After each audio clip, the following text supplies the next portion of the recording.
nous vous avons habitué jusqu'ici à des rapports périodiques. Pour beaucoup d'entre vous, vous le savez, périodique veut dire, quand nous avons commencé en janvier 2018, en tant qu'observateur indépendant, en avril, nous avons produit un premier rapport couvrant la période de janvier à fin mars 2018. Ensuite, en septembre, nous avons produit un autre rapport allant d'avril à septembre. Donc, nous vous avons habitués jusqu'ici, pour ceux qui sont venus nous voir, à des rapports périodiques dans lesquels nous disons, en prenant un certain nombre de dispositions qui sont en application, en disant, bon, cette disposition-là, ils ont commencé sa mise en application, mais voilà ce qu'ils ont fait, voilà ce qu'ils n'ont pas fait, voilà ce qu'ils sont en train de faire, quels sont les problèmes qui se posent, voilà, les obstacles viennent de que les mouvements ont fait ceci, tel mouvement a fait ça, ou le gouvernement a fait ça. Donc, on vous a habitué à ce genre de rapport. Là, nous avons légèrement changé de stratégie après avoir consulté vraiment toutes les parties et après avoir parlé même avec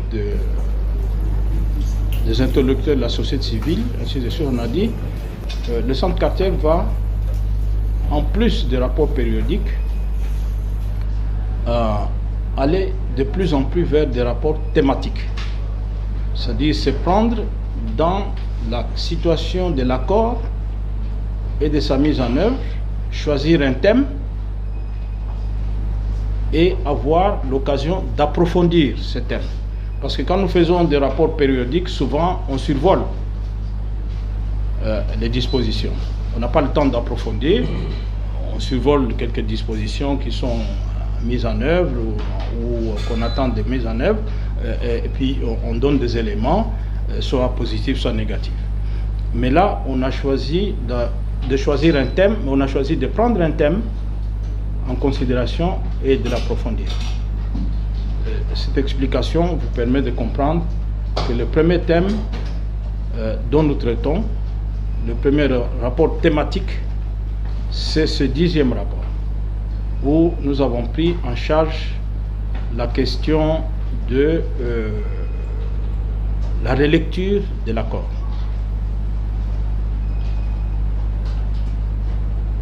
Sans entrer dans les considérations des jugements. Il ne nous appartient pas de juger si la relecture de l'accord c'est une bonne chose ou une mauvaise chose. D'autant plus que ça se trouve même, la relecture de l'accord s'est trouvée déjà en décembre 2018-19 dans les recommandations du dialogue national inclusif. La relecture de l'accord a été reprise déjà dans le premier programme de la transition, programme d'action de la transition. La relecture de l'accord a été reprise dans le programme de la rectification, le programme d'action de rectification de la transition. Donc je dis, il ne nous appartient pas de juger si c'est une bonne ou mauvaise chose. Mais pour aider les partis, pour vous aider tous à comprendre, nous parlons de la question de la lecture et des problèmes que cette question pose. Donc, ça, c'est l'objectif de ce rapport. Et pourquoi la question de la relecture pose problème. C'est ce que nous essayons de montrer. Ça, nous disons, c'est notre rôle d'observateur indépendant. Ensuite, toujours dans ce rapport, nous essayons de montrer les problèmes, mais surtout l'impact sur l'opinion publique, l'impact auprès des partis, parce que les partis n'arrivent pas à s'entendre sur la question de la relecture, l'impact auprès des partis sur cette question de relecture de l'accord. Dans une troisième partie, nous montrons qu'à notre lecture, en tant qu'observateur indépendant, depuis 2015, il y a relecture de l'accord. Et nous donnons des exemples. On dit, est-ce qu'on a besoin de faire un débat alors que ce qu'on évoque dans ce débat se trouve déjà dans l'exercice même. Et je vais vous en donner des exemples pour vous montrer que les partis ont toujours effectué une relecture de l'accord depuis la signature. Et enfin, nous terminons en disant que entre la relecture de l'accord, la relecture intelligente de l'accord et la mise en œuvre intelligente de l'accord, nous, en tant qu'observateurs, nous pencherions vers la mise en œuvre intelligente de l'accord selon la définition que le président de la transition lui-même a donnée au Centre Carter, ce qu'il entendait par la mise en œuvre intelligente de l'accord. Voilà, en gros, c'est ça, j'ai résumé les parties. Maintenant, si vous voulez quelques détails, c'est que nous commençons par montrer que l'accord pour la paix et la réconciliation au Mali, issu du processus d'Alger, c'est un accord cadre. Il y a une différence pour tous ceux qui ont participé ou qui participent à la résolution des conflits. Il y a principalement deux types de rapports. Il y a des rapports qui sont vraiment très directifs, qui vous disent, par exemple, j'évoque dans le cas du Burundi, quand on a signé l'accord au Burundi, entre le gouvernement qui était en place et les mouvements, il est clairement indiqué dans l'accord que le gouvernement doit se délester de la moitié de son armée pour créer de l'espace pour les gens venant des mouvements. Ça, on ne discute pas, on a signé. Donc on va faire le décompte. On a dit, quand on vous dit délestez-vous de la moitié, c'est-à-dire l'armée du Burundi compte 20 000 hommes. Donc il faut que 10 000 hommes cèdent la place aux gens venant des mouvements. Ça, c'est un accord directif. J'ai pris un exemple, le plus extrême. Mais un accord cadre fixe le cadre, donne des orientations autour desquelles les partis sont d'accord. Cela supposant que maintenant, dans la mise en œuvre, ils doivent discuter en permanence pour mettre ensemble les modalités d'exécution, d'application de ces dispositions qu'ils ont prises ensemble.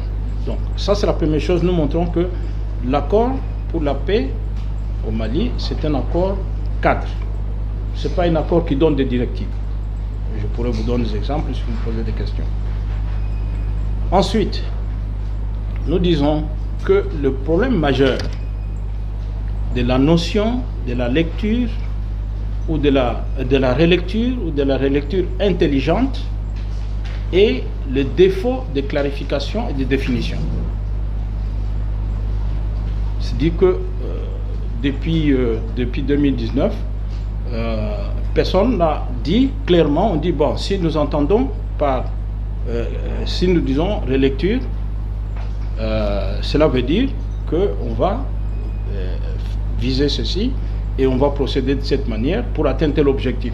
Peut-être ça aurait apaisé les débats. Mais comme on évoque la relecture sans jamais définir, donc cela non seulement installe un débat, mais ce que je veux dire, maintenant, je passe à l'autre partie, c'est l'impact. Ça crée un impact qui va dans le sens de même remettre la notion de l'accord lui-même en péril. Vous le savez, vous êtes journaliste, je vais vous donner, pour vraiment frapper, parce que je vais vous prendre le cas le plus extrême, c'est que on a commencé le débat sur la relecture a commencé en 2019, au moment où le président Boubacar Keïta, avant la fête nationale, a dit qu'il était maintenant nécessaire, compte tenu des difficultés que nous rencontrons, je le cite, il est nécessaire que nous et nos frères, on procède à une révision de l'accord signé, négocié à Alger. Ça, c'était la première fois qu'apparaissait la notion de révision de l'accord. Mais le seul problème, c'est que à l'époque, les partis n'ont pas pris sur eux immédiatement de dire est-ce que nous sommes d'accord ou nous ne sommes pas d'accord avec la révision. Nous sommes en septembre 2019. On a laissé dériver ces débats avec les mouvements disant si on révise l'accord, nous on quitte l'accord. Le gouvernement disant non mais écoutez, on propose ça, on a besoin de discuter ensemble. On a laissé dériver la chose, le débat, jusqu'au débat, au dialogue national inclusif de décembre 2019. Et c'est le dialogue qui a calmé un peu les choses en disant révision de l'accord, c'est à ce moment-là on parle pour la première fois des termes relecture. Relecture, oui, mais conformément à l'article 65 de l'accord. Cet article est très clair. Les dispositions de l'actuel accord, comme les arrangements sécuritaires signés entre les parties, sont susceptibles d'être révisés à condition que les parties se mettent d'accord et qu'ils soumettent ça en accord, ils soumettent ça au CSA. Si les parties s'entendent qu'ils veulent changer totalement telle disposition de l'accord et qu'ils soumettent au CSA, le CSA n'a plus à discuter parce que le CSA est constitué de qui? Le CSA est constitué des parties maliennes et de la communauté internationale. Donc on ne voit pas si les parties maliennes viennent en entente dire nous voulons changer telle disposition de l'accord, que les membres de la communauté internationale disent ah non, non, non, vous ne changez pas. Non, c'est pas possible. Donc ça, c'est déjà dans l'accord lui-même. Donc je dis,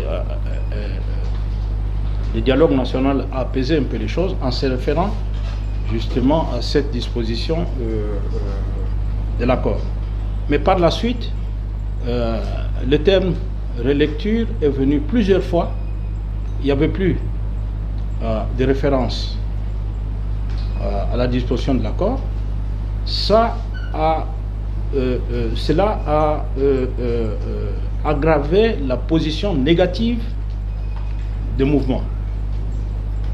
On dit, bon, si on ne se réfère plus à l'accord, cela veut dire que nous ne savons pas quel type de relecture on veut faire.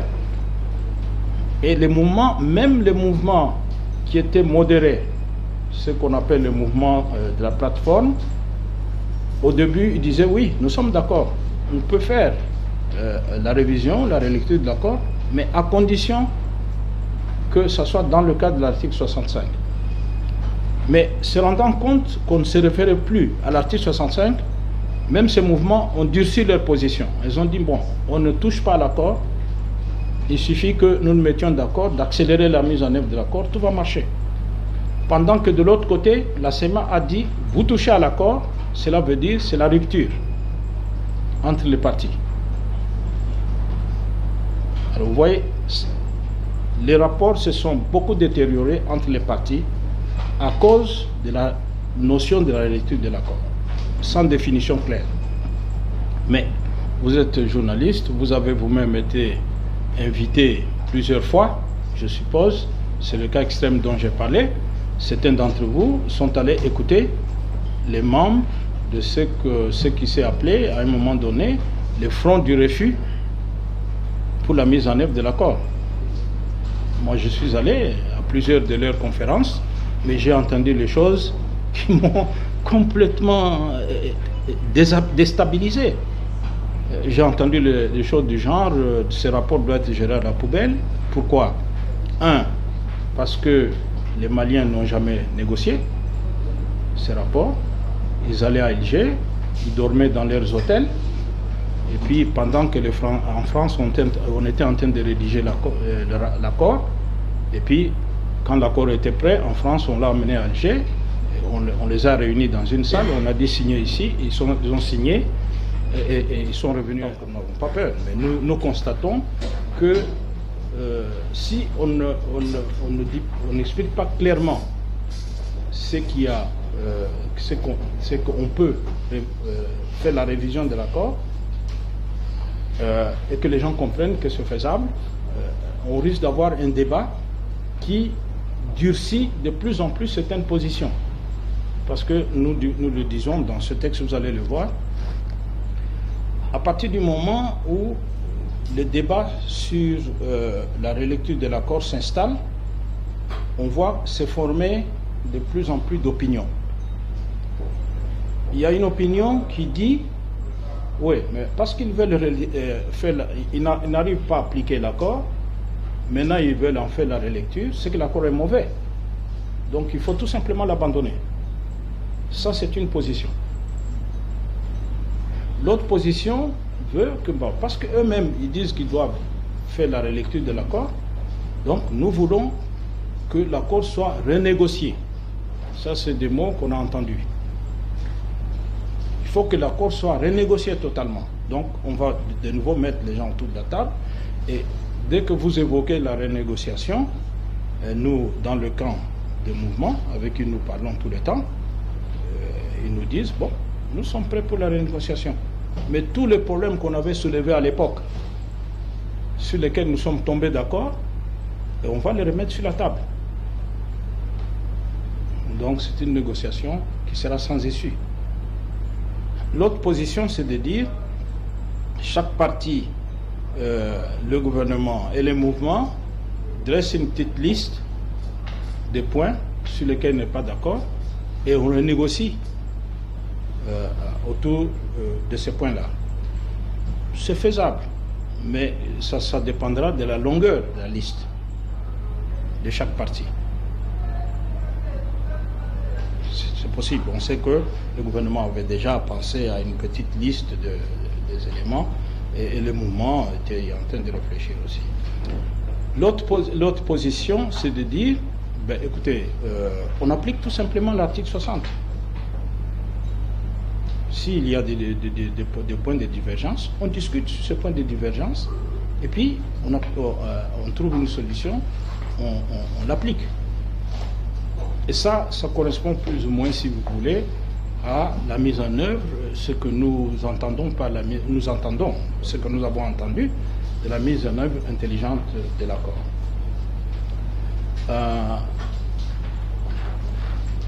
Ces différentes interprétations de positions vous donnent un peu une idée de, si on n'élucide pas la question de la relecture de l'accord, dans quelle situation on risque de continuer au point de, si vous voulez, en quelque sorte, plomber l'accord lui-même.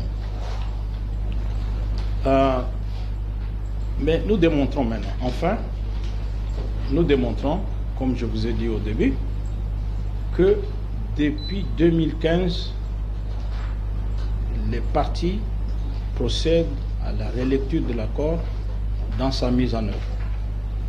Je vais vous donner quelques exemples, 2 ou 3 exemples. Si vous prenez cet accord, vous ne trouvez nulle part écrit DDR, intégration accélérée. Vous avez beaucoup entendu de ça, certains d'entre vous ont même écrit sur le DDR, qui a permis aujourd'hui qu'il y ait à peu près 1800 ex-combattants des mouvements qui sont intégrés dans les FAMA. Mais vous ne trouvez ça nulle part dans cet accord. Ce n'était pas prévu par l'accord. Mais c'est parce que tout simplement, les partis, à un moment donné, se sont rendus compte qu'ils ne pouvaient pas appliquer le DDR tel qu'il est prévu par l'accord. Le DDR tel qu'il est prévu par l'accord. Qu'est-ce qui est prévu par l'accord? Il est prévu que, 1, on procède à l'établissement des listes des combattants des mouvements. Ça devait se faire dans les premiers 6 mois suivant la mise en œuvre de la signature de l'accord. 2, tous ces combattants devaient être regroupés dans des camps de cantonnement. Et la MINUSMA en avait déjà construit 8 au nord. Ensuite, c'est dans ces camps de cantonnement qu'on allait procéder au désarmement, parce que chacun arrivait dans le camp avec son arme, on lui prenait son arme, on le démobilisait, il ne faisait plus partie du mouvement, et ensuite on voyait s'il était apte à être intégré ou il n'était pas apte à être intégré, ou lui-même ne voulait pas entrer dans l'armée. À ce moment-là, on fait de la réinsertion socio-économique. C'est comme ça que le DDR devait se dérouler. Le seul point, c'est que, et qui est compréhensible, tout le monde a compris, la communauté internationale a compris, c'est qu'au moment où on a commencé à penser à regrouper les gens dans les camps de cantonnement, il est arrivé l'attaque terroriste à Gao. Et que les gens des mouvements qu'on avait regroupés à Gao ont été attaqués un matin et il y a eu beaucoup de morts. On a dit, mais attendez, là on va faire une bêtise. Si on continue à regrouper les gens, à les mettre dans des camps pour que les terroristes les tuent, donc là on est des criminels. Donc ça c'est une des raisons qui a fait que finalement on a dit non, le cantonnement il faut arrêter. Du coup, on a touché déjà à un des points de DDR et finalement, dans les réflexions, dans les échanges, les partis ont convenu de prendre ceux qui étaient déjà regroupés et de les intégrer au FAMA. C'est comme ça qu'on est allé chercher ceux qui étaient déjà dans le mécanisme opérationnel de conjoints, les MOC, qui étaient déjà cantonnés à Gao, à Tombouctou et à Kidal, et par la suite à Menaka. On a dit, on va commencer déjà par ceux-là, on va les intégrer au FAMA, et puis on verra maintenant si on peut définir d'autres modalités pour faire le DDR. Donc ça, vous voyez, ça n'existait pas dans l'accord. Donc les partis se sont entendus. Un autre point qui a été la toute première difficulté de la mise en œuvre de l'accord, c'est la désignation des autorités intérimaires. Si vous lisez l'accord attentivement, l'accord dit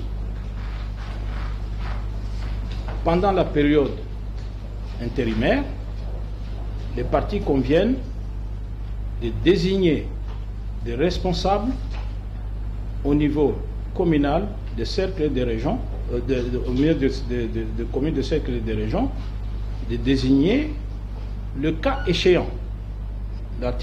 L'accord insiste sur le cas échéant de désigner les gens pour diriger les cercles, les communes et les régions où il n'y a pas de dirigeants. Le débat qu'il y a eu à l'époque, le gouvernement a dit c'est le cas échéant, donc on n'est pas obligé de changer les gens partout. On va aller au cas par cas, voir là où il y a encore des conseils de cercle, eh bien, on les maintient. Là où il n'y en a plus, eh bien, on va désigner de nouveau. Et ainsi de suite. Mais à cause du blocage et grâce à beaucoup de discussions, le gouvernement et les mouvements se sont réunis en conclave en dehors de la communauté internationale. Personne n'était là. Ils se sont réunis en conclave, ils ont discuté longuement et ils ont signé à l'époque ce qu'ils ont appelé l'entente. Et l'entente, finalement, dans l'entente, ils se sont dit, écoutez, la situation est tellement dégradée au nord qu'on ne peut pas dire qu'il y a des gens, des cercles, des conseils, des cercles qui existent encore. Non.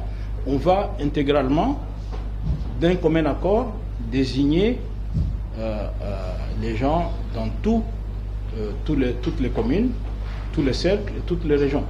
C'est comme ça qu'il y a eu les autorités régionales au niveau des régions, et ils sont allés même au-delà. Ce n'était pas seulement les responsables politico-administratifs. Ils se sont même entendus sur le fait que le gouvernement continue à désigner les gouverneurs, mais que le gouvernement acceptait d'avoir des conseillers auprès des gouverneurs, des conseillers venant des mouvements. C'est le cas que vous avez aujourd'hui. Tout ça, ce n'est pas prévu par l'accord. Ça, c'est les partis qui jugent dans leur intelligence, qui tiennent compte du contexte dans lequel ils sont, et puis qui décident de faire telle ou telle chose. Le dernier exemple que je vous donne, c'est l'exemple de la zone de développement du Nord. Même le gouvernement lui-même, ça c'est parmi, vous avez, en tant que journaliste, vous avez entendu dire qu'au moment de la signature de l'accord, le gouvernement, je vais aller vite, au moment de la signature de l'accord, le gouvernement avait mis un certain nombre de points sur lesquels il émettait des réserves. Entre autres, c'était la zone de développement du Nord. Mais pour résoudre ce problème, qu'est-ce que les partis ont fait? Ils se sont entendus, ils ont pris une loi générale pour la création de zones de développement au Mali. N'importe quelle région du Mali, 2 ou 3 régions, peuvent aujourd'hui décider de créer une zone de développement. C'est-à-dire Kay et Koulikoro peuvent dire nous voulons notre zone de développement pour nos 2 régions. Et ils le créent sans problème. Donc on a pris une loi générale concernant tous les Mali et ensuite, maintenant, à partir de ça, on a pris. Donc, c'est-à-dire il y a toujours, si vous voulez, il y a des solutions à ça. Donc c'est ce que nous voulons démontrer. Nous voulons montrer, sans prendre position, sans faire des jugements, nous voulons montrer que ce débat, c'est un débat qui risque d'hypothéquer sérieusement l'avenir de l'accord. Et nous le faisons pour la prévention. Nous disons, la situation évolue au Mali. Il se peut, c'est notre espoir, que d'ici quelques semaines, les partis disent nous voulons de nouveau commencer à mettre en œuvre l'accord parce que nous sommes dans une situation de suspension de mise en œuvre de l'accord depuis octobre l'année dernière. Mais nous disons il faut qu'on évite que si la volonté vient pour la relance de la mise en œuvre de l'accord, quelqu'un ne dise ah oui mais attendez, avant de relancer la mise en œuvre de l'accord, on va d'abord faire la relecture. À ce moment-là, on va entrer dans un débat qui va complètement bloquer le processus. Mais nous disons, pour terminer, nous disons que ce n'est pas seulement la relecture qui bloque la mise en œuvre. La mise en œuvre est bloquée depuis octobre l'année dernière, pour diverses raisons, parce que les partis ne s'entendaient pas sur cette histoire du CSP, qui est le cadre stratégique permanent, mais nous ne voulons pas en parler parce que nous considérons que le CSP ne fait pas partie de l'accord. Donc on n'a pas à épiloguer sur les choses qui nous font même. Mais les partis sont intéressés à ça. Vous savez, il y a toute une discussion aussi sur la réunion de niveau décisionnel qui va prendre justement des décisions importantes sur la question de combien les gens des mouvements peuvent être recrutés dans l'armée. Est-ce que ceux qui avaient des grades dans les mouvements peuvent continuer à avoir leur grade dans l'armée? Est-ce que ces gens-là qui ont des grades peuvent être placés dans la chaîne de commandement? Ça, on attend toujours cette réunion sur laquelle les partis ne s'entendent pas jusqu'à aujourd'hui. Voilà, j'ai été long, mais c'est un peu la différence entre les journalistes et les enseignants. Moi, je suis enseignant à l'origine, donc on a toujours tendance à beaucoup expliquer. Mais ça, c'est l'essentiel de ce que vous allez trouver dans ce rapport que nous vous demandons de diffuser le plus possible, parce que, vous le voyez vous-même, le 7e anniversaire de la signature de l'accord a eu lieu le 20 juillet, il y a quelques jours, il y a 10 jours exactement.